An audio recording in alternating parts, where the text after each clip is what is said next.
Hello বন্ধুরা, আবার একটা নতুন ব্লগ নিয়ে তোমাদের সামনে চলে এসেছি। চলো আজ একটা নতুন মন্দির তৈরি হচ্ছে তা দেখতে যাব। দেখো সামনে কুকুরের বাচ্চাগুলো কি সুন্দর দেখতে, সত্যি ঠান্ডায় কিন্তু এদেরও খুব কষ্ট হয়।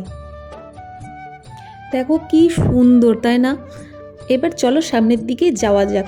সামনে একটা বাড়ির ভেতরে দেখো গোলাপ গাছ আছে। আমি ভাবছিলাম এই গোলাপ ফুলগুলো কিভাবে চুরি করব। তো যাই হোক, রাস্তায় অনেক লোকজন ছিল দেখে আর নেওয়া হয়নি। এবার সামনের দিকে যাব। তো আস্তে আস্তে আমরা যাচ্ছি। সামনেই জানোই শীতকাল, এখন এই বাচ্চাগুলো খেলছে।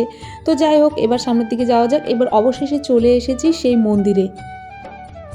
এই মন্দিরটা কিন্তু অনেক বড়। যাই হোক, আমরা একটু সামনের দিকে এগিয়ে যাচ্ছি। তো ওই দিকটাতে যাওয়ার রাস্তা সেরকম একটা ছিল না, তাই এটার আম গাছের ভেতর দিয়ে আমাদেরকে যেতে হবে। তো চলো যাওয়া যাক। এবার ভেতরটা আমি তোমাদেরকে পুরোভাবে দেখাবো। এই মন্দিরটা হতে কিন্তু এখনও প্রায় 1 বছর টাইম লাগবে। তো যাই হোক, এর আশেপাশে আরও অনেক মন্দির আছে, আর সেই জন্য এখানে কিন্তু অনেক বড় মেলা বসে সামনেই পৌষ মাসে। এই মেলার জন্য অনেক দোকান বসে, নাগরদোলা আসে, এছাড়াও এখানে কিন্তু যাত্রাপালাও হয়। তো যাই হোক, তোমরা দেখো কত বড় জায়গা নিয়ে মন্দিরটা তৈরি হচ্ছে। এটা কিন্তু জগন্নাথের মন্দির তৈরি হচ্ছে। আমি ভাবছি এই মন্দিরটা কবে উদ্বোধন হবে। যাই হোক, এই সরু রাস্তাটার ভেতর দিয়েই কিন্তু চলে যাব। তো চলো এবার যাওয়া যাক। সামনেই দেখো গর্ত আছে। যাই হোক, আমার খুব প্রচণ্ড ভয় লাগছিলো যে কিভাবে যাব, পড়ে যদি যায়, সেই জন্য।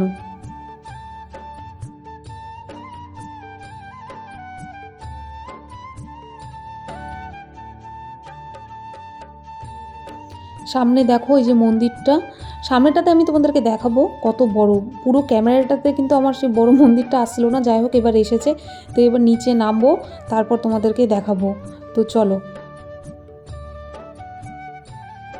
দেখো মন্দিরটার সামনে, এটা ভেতরে যাওয়ার দরজা, তার ওদিকটাও আর একটা দরজা আছে।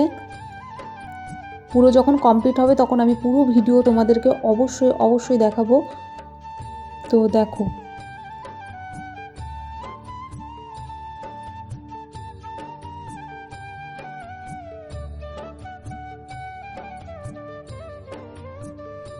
এই জায়গাটা কিন্তু কলকাতার মধ্যেই পড়ে, আর এখানে অনেক অনেক মন্দির আছে। যেমন ধরো কালী মন্দির, রাধাকৃষ্ণের মন্দির, শিব মন্দির, হাজরাকালী মন্দির, বনবিবি মন্দির, আরও অনেক রকমের দেবতার মন্দির আছে। যাই হোক, এই মন্দিরটা দেখো তৈরি হচ্ছে, এখনও অনেক অনেক টাইম লাগবে। পুরোটা দেখো। আর পেছনটা কিন্তু অনেক ফাঁকা আছে, বাড়িঘর তেমন একটা কিছু নেই। তো দেখো, দেখতেই পাচ্ছ কত বড়।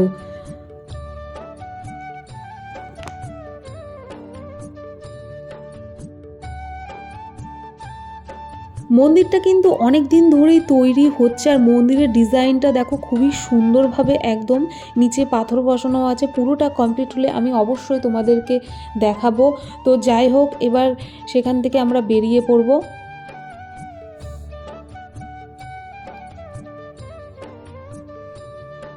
তো এই সামনের রাস্তাটা দিয়েই এবার আমি যাব। তো আমার ভাবছিলাম কোন দিক দিয়ে যাবো, তাই এখান থেকে আমি লাফ দিয়ে পড়ে গেলাম, মানে পড়ে যায়নি। তো যাই হোক, আমি লাফ দিয়ে এদিক দিয়ে চলে যাব, আর সেই অত দূর রাস্তা দিয়ে আর যাব না। তো যাই হোক, তো এবার চলো, তারপর একটু খিদা পেয়ে গেল। তারপর আমরা সামনে একটা দোকান ছিল, ঘুগনির দোকান, সেখান থেকে বললাম 2টো ঘুগনি দিতে। তো 2টো ঘুগনি নিলাম, 10 টাকা করে দাম নিল। তো যাই হোক, ঘুগনি খেয়ে নেবো এবার একটু। ঘুগনিটা কিন্তু খুব টেস্টি ছিল। তো আমি দেখাচ্ছি কেমন ঘুগনিটা। এই দাদুটা কিন্তু খুব ভালো ঘুগনি বানায়। তো যাই হোক, ওই মন্দিরের পাশে এনার দোকান। তো ঘুগনিটা এত টেস্টি ছিল যে আমি দাদুকে বলছিলাম যে আমাকে আরও একটা ঘুগনি দাও। তো যাই হোক, আমি আর একটা ঘুগনি নিয়ে নিলাম। তো আমি খেয়ে নেব। তো টাটা বন্ধুরা, আবার নেক্সট ভিডিওতে তোমাদেরকে একটা নতুন অন্যরকম ভিডিও দেখাবো। তো ভালো থেকো।